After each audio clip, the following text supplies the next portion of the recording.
Hello and welcome to my channel. Today I'm going to show you this support which combines a Raspberry Pi case and its camera.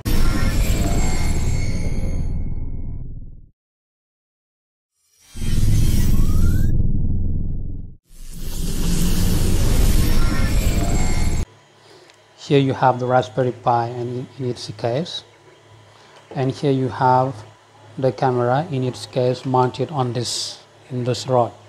Now here you have the mounting part. You can just place it on the gantry just over the QR code here. Just push it inside and there you go. Now if it's too loose, you just can loosen this screw. You take this locker and you insert it here, then you tighten the screw and you are good to go. Here the camera can pivot on its axis over 270 degrees from left to right. You also have this rod you can push back and forth for a better position. You can also pull it out completely.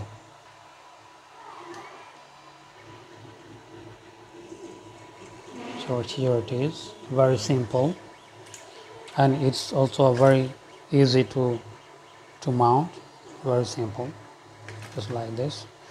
I've printed it on my Ender 3 Pro using Simplify 3D with a 30% infill, which make it very strong. All the files are available for download and you have the links in the description. Please like and share this video. Also subscribe to my channel and hit the notification bell for further videos. Thank you very much.